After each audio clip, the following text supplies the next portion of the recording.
everyone. This will be part 1 of Chapter 5 of A Second Life, written by Die Earl Connigan 6083 and read by Insect Overlord. Oh no, he hadn't meant to wake them up. He sniffed, wiping at his eyes, desperately trying to get rid of the evidence. His breathing was still coming too fast, though, and his heart hammered in his chest. Danny put his head between his knees, moving his hands from around his chest to wrap around his knees. He heard 2 of them come closer, feeling that Dick had taken the lead, Bruce just behind him. Damien must still be in the doorway. The bed dipped slightly to his right, and he felt a hand begin to touch his shoulder. As soon as it did, he turned intangible. He didn't want anyone to touch him right now. "Danny," Dick whispered, his voice tight. Turning his head to the right so he could see over his arms, Danny caught sight of Dick's face. Dick looked so sad, heartbroken, devastated. Though, once he caught Danny peeking, it shifted to one of more gentle concern. Why was Dick hiding how he truly felt? He also didn't want Dick to feel bad. Part of him really wanted a hug, to be comforted. The other part of him rebelled against such an idea. Compromising, he reached out with his right hand, letting just that part of him be tangible. Dick grasped it, squeezing hard. It seemed that Dick expected the rest of him to be tangible too, his other hand reaching out to touch his shoulder, but sliding through him. Undeterred, Dick still held his hand tightly as he fully got on the bed. Bruce was still there, on the side of the bed, Damien still in the doorway. It took him a minute or 2 to calm down, but once he had his breathing mostly under control, Danny dropped his intangibility, letting Dick pull him into his arms. Danny felt a little bad about getting his snot and tears on Dick's shirt. Dick didn't seem to care, holding Danny tight, rubbing soothing circles in his back. Danny vaguely heard Dick say something to Bruce, but he wasn't paying attention. Bruce left the side of the bed, walking out of the room, Damien right behind him. Danny closed his eyes, letting Dick's core soothe him through their bond. Calm, love, protection came through the bond. Danny sighed softly. It was nice that Dick had only known him 1 day and already loved him. Batman had been right. Danny wouldn't have believed it if he couldn't feel Dick's love and care for him from that very moment. "Oh, little bird, it will be okay. You're safe. It was just a dream," Dick said soothingly. Danny's brows furrowed slightly. That was Nightwing's nickname for him. Sniffling, he looked up at the man, their eyes meeting. A smile spread across Dick's face. "There you are," he whispered, wiping away the last of Danny's tears. "Do you want to tell me about your nightmare?" Danny shook his head vigorously. Nope, he did not want to talk about that at all. Footsteps. Danny turned his head. There was Bruce, holding 2 stuffed animals. One was brand new and had a bright blue bow on it, and the other was older, raggedy, and well-loved. They were both gray elephants. Danny sniffed, looking at the older man in confusion. "Here, turn around," Dick instructed, assisting Danny in flipping around so his back was to Dick's chest, his smaller body bracketed by Dick's bent legs. Dick pressed a quick kiss to the top of his head before reaching out to take the 2 items Bruce brought. "Thanks," Dick smiled gratefully at Bruce, turning his attention back to Danny. "I was going to give you these tomorrow, but, well, it kind of already is tomorrow." "It is?" Danny asked, his voice still a little scratchy from crying. "It's after midnight, chum," Bruce responded softly. "This," Dick said, placing the brand new elephant with a blue bow in Danny's hands, "is for you. It's to match mine," Dick explained, indicating to the older, well-loved elephant. "My elephant is named Zitka. I grew up in a circus. My parents were trapeze artists, and I became good friends with an elephant named Zitka. After After my parents were killed, I had to leave Zitka behind, but Bruce, your grandpa, got me this stuffed elephant to remind me of home, of where I came from. Now, Dick took a deep breath. It's time for me to continue the tradition. You now have your own elephant. It's yours to name. You can name it whatever you want. You can cuddle up with it at night. I hope... Here, Dick became a little choked up. It can provide you with as much comfort as mine did. Dick pressed his face into Danny's hair, giving him another kiss on the head. Danny looked up at Bruce, who was sitting on the other side of the bed, a small smile on his face, his eyes a little watery. He couldn't really turn back to look at Dick, with his head buried in Danny's hair, but guessing by how he sounded, he was probably close to crying. Danny looked at the elephant in front of him. The inside of its ears and the bottoms of its feet were a light pink. The rest of it was a soft gray. It had nice, floppy legs, and its trunk was curled to the side. It was really cute. Danny had to pick a name for it, huh? Something that reminds him of home. Something that made him feel safe. Jasmine. The name had just come to him. It felt right. Jazz for short. That's a wonderful name, Danny, Dick said, his voice normal now. Do you want to stay up a bit longer, or do you want to go back to sleep? Danny hesitated. He knew he needed to go back to sleep, but he also didn't want Dick to leave. Dick made him feel better, safer. He didn't want to have another nightmare. Sleep, but... Danny twisting his torso to look up at Dick. Can you stay? Of course, any time. Letting Danny get out of his embrace, the two got under the covers. After saying goodnight to Bruce, Dick fell asleep quickly. That was okay. Danny hugged Jazz the elephant to his chest. It'd be okay. It had to be okay.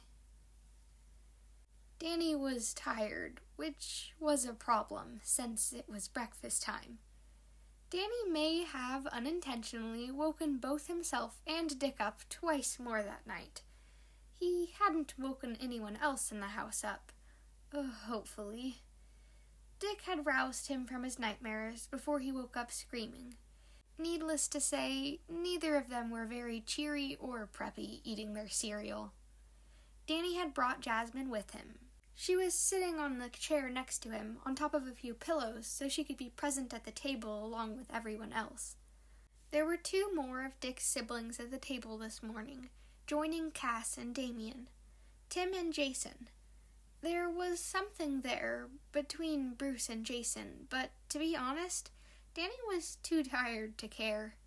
He was too tired to really say hi and greet the guests, too. He just wanted his cereal. Then play. He wanted to sleep. He didn't want to sleep. Rough night, Dick had explained. Nightmares. No kidding. Danny could feel their eyes on him. It made him irritated.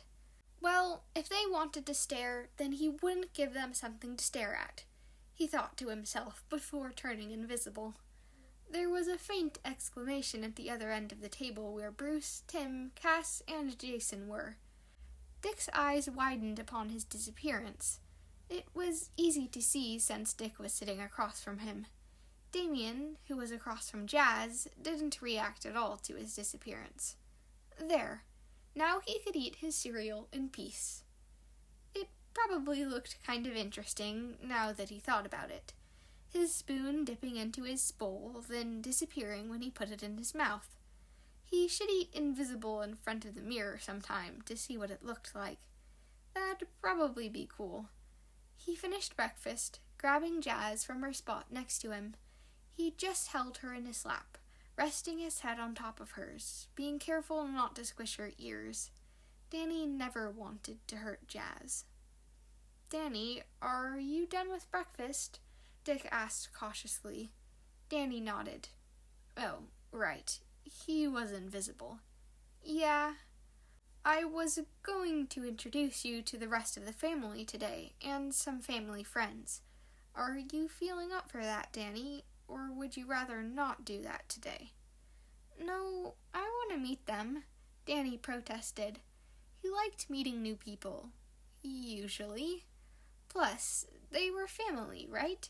So he should meet everyone in his family. What was their last name again? Was it Wayne or Grayson?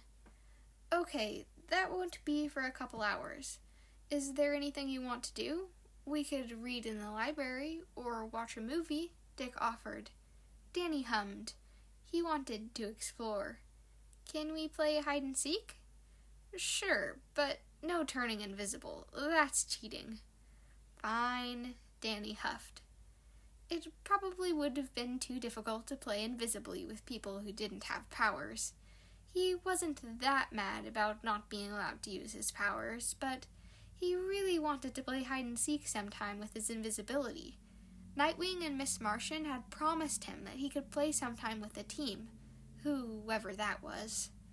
You'll have to have someone with you. You still don't know the manner yet. Okay, but I don't want to hide with the same person every time. That's boring. Well, you have a couple uncles and an aunt who I'm sure wouldn't mind hiding with you. Dick looked down at the table at the others. I'm game, said the one with the white part in the front of his black hair. Danny was pretty sure that was Jason. As long as I can take a thermos of coffee, I'm good, said the other one. Tim? I'll pass for now, Bruce replied. Cass smiled and nodded happily. Eyes then turned to Damien. I am willing to participate, Damien stated after taking a sip of his tea. Great. Once everyone is finished, we can head back to the foyer and go over some rules. Danny was finished. He could get up and go, right? He slid off the chair, keeping his grip on his stuffed elephant. Danny, where are you going? Dick asked. Danny was surprised by the harder edge in Dick's tone. Uh-oh. To the foyer? Do you know where that is? Dick questioned him, setting down his own utensils and getting up. No, Danny admitted grumpily, pouting. Don't you need to get dressed? Dick asked, making his way around the table to where Danny was standing. No? I'm pretty sure you do, if you want to play hide-and-seek, Dick admonished, hands on his hips. Well, damn, Dickie can be a strict parent, came a whisper from the other end of the room. I don't have any clothes, Danny protested, letting his invisibility drop. What, do you think he was going to let Danny get away with anything and everything? You do, and I can show you where they are, Dick countered. Well, yeah, look at the demon brat. But pajamas are comfy. I don't want to get dressed. Damien and Danny are very different. That voice Danny kind of recognized Cass. No, Danny, you have to get dressed and brush your teeth if you want to play, Dick said sternly. Anger surged through Danny as he stomped his foot. That wasn't fair. At the watchtower, his pajamas and his normal clothes had been the same tan shirt and shorts. He only changed once a day before bed. Why did he have to change clothes in the morning, too? And why was Dick being so mean? He'd been so nice last night, giving Danny his elephant and staying when Danny asked. Why was he being...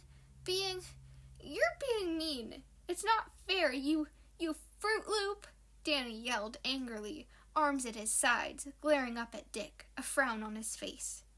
There was a pause, before laughter broke out behind them. Danny spun around. Who was laughing at him?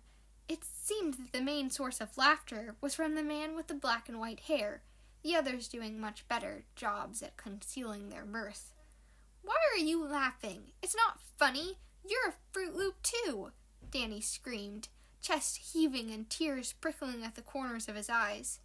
Master Danny, no yelling in this house, Alfred admonished after he entered the room from the kitchen. Danny turned towards him, ready to yell some more when he was picked up right under his armpits and lifted into the air. Okay, someone is very tired and very cranky. I'm just gonna take him back to his room. With that, Dick carried Danny out of the room like he was a live bomb. And he kinda was. He was not going to change out of pajamas without a fight. He was kicking, squirming, and trying to hit with his arms that weren't holding Jazz to his chest. Danny could hear the others talking as they left the dining room. I can't believe Dickie Bird's mini-me curses using cereal brands. As they approached Danny's bedroom door, the fight drained out of him, going limp in Dick's arms. He sniffed. Danny didn't know why he'd gotten so upset, why he lashed out so much. He shouldn't have called Dick a Fruit Loop. That hadn't been nice of Danny. He'd been really mean to Dick, and he'd been so nice to Danny. He'd given Danny Jazz the elephant. He'd comforted Danny after his nightmares. Dick set him down at his feet, opening the door and ushering him inside. Danny didn't resist, clutching his stuffy to his chest. Dick pointed to the bed. "Sit down," he ordered, before heading to the drawers and pulling out a graphic t-shirt, a pair of drawstring pants, underwear, and socks. "You have some clothes here, in this drawer. We're going to get you more tomorrow, that way you can pick some out. Your laundry basket is there. Put your dirty clothes in there. Keep your pajamas on your bed. You'll keep them around a week before it's time to switch them with a fresh pair. Now, get changed and brush your teeth," Dick ordered, handing Danny his clothes. "And leave Jazz out there. Do not take her into the bathroom." Looking down at Jasmine, and then looking back up at Dick. "Can you take care of her while I'm in the bathroom?" he asked, worried that Dick would say no. He was pretty angry at Danny. Dick looked at him, then sighed. "Of course," Dick said, taking the elephant from Danny gently. With Jazz gone and clothes available, Danny went to the bathroom, changing and brushing his teeth as quickly as he could. He didn't want to make Dick angrier. He needed to tell him that he was sorry. He didn't mean to get so mad, to hit Dick. He exited the bathroom, seeing Dick leaning against the bed, looking at Jazz, who he held in both of his hands. Hearing Danny exit, he looked up. "All done?" "Yeah," he said, closing the bathroom door behind him. He walked up and took his elephant back, hugging her to his chest. "Thanks for watching Jasmine." "Of course, Danny." Dick turned, heading towards the door. Dick had already dressed, as had everyone besides Danny had during breakfast. Dick had left while Danny was getting Alfred help sitting up Jazz's chair, and had come back dressed. Danny grabbed the edge of Dick's shirt. Dick stopped, looking back at him. "I'm sorry," Danny mumbled, looking down at the ground. "Didn't mean to get so mad. I'm sorry about hitting and kicking you." He heard Dick sigh deeply, before he was pulled into a hug, Danny's face pressing against Dick's stomach. "Thank you for apologizing. I know you're tired. I am too.